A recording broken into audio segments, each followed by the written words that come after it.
देर रात जब देश सो रहा था तब रूस का एक जहाज भारत में उतरा।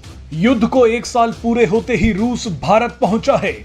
इस जहाज में रूस के विदेश मंत्री सर्गेई लावरोव थे।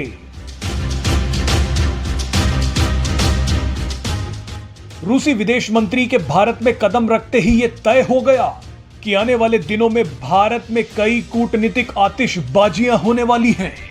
G20 सम्मेलन की पहली बड़ी बैठक के लिए बड़े बड़े देशों के विदेश मंत्री भारत पहुंच रहे हैं। इस बैठक से पहले कई ऐसे ऐलान हुए हैं जो आपको हैरान कर देंगे।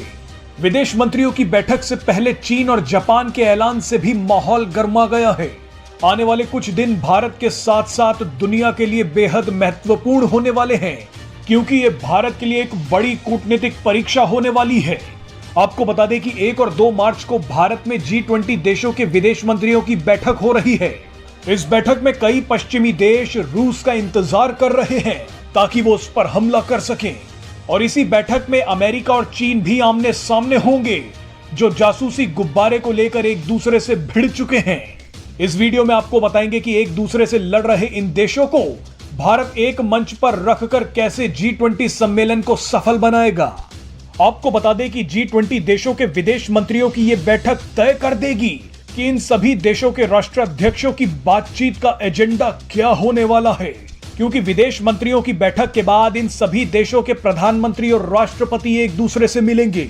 विदेश मंत्रियों की बैठक से यह पता चल जाएगा कि मोदी, पुतिन, जिनपिंग, बाइडेन और ऋषि सुनक जैसे राष्ट्राध्यक्ष कौन से कूटनीतिक दांव खेलेंगे। आप अंदाजा लगाइए कि जब रूस और चीन के सामने अमेरिका, ब्रिटेन, फ्रांस, जर्मनी और ऑस्ट्रेलिया जैसे देशों के विदेश मंत्री होंगे और इन सभी को संभालने की जिम्मेदारी विदेश मंत्री एस जयशंकर पर होगी, तो क्या जलवे होंगे। पूरा देश देखना चाहता है कि कैसे विदेश मंत्री एस जयशंकर G20 सम्मेलन को इन सभी देशों का जंग का अखाड़ा बनने से रोकेंगे। पश्चिमी देश चाहते हैं कि इस G20 सम्मेलन में भारत समेत दुनिया रूस का विरोध करे। फ्रांस ने तो ये तक कह दिया है कि अगर भारत रूस की निंदा नहीं करेगा तो वो G20 बैठक के घोषणा पत्र पर हस्ताक्षर ही नहीं करेगा। जापान ने भी अचानक बोल दिया है कि वो विदेश मंत्रियों की बैठक में शामिल नहीं हो पाएगा। अब इसके पीछे क्या कारण है ये अभी तक साफ नहीं है। अब बयानों के इस जाल में विदेश मंत्री एस जयशंकर को ही रास्ता निकालना है। रूस ने G20 सम्मेलन शुरू होने से पहले ही कह दिया है कि पश्चिमी देश भारत में मंच का दुरुपयोग कर सकते हैं। रूस ने कहा है कि इस सम्मेलन में व्यापार, जलवायु परिवर्तन, विकास और कृषि जैसे मुद्दों को ही उठाना चाहिए, लेकिन पश्चिमी देश इस सम्मेलन को यूक्रेन की तरफ मोड़ना चाहते हैं।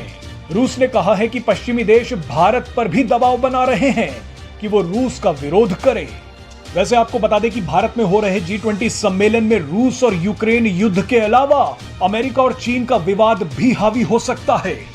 चीन और अमेरिका के रिश्ते भी एक खतरनाक मोड़ पर पहुंच गए हैं। आप ये मानकर चलिए कि भारत में आने वाले दिनों में आपको ऐसी आतिशबाजियां दिखने वाली हैं जो आपने शायद ही पहले कभी देखी हो।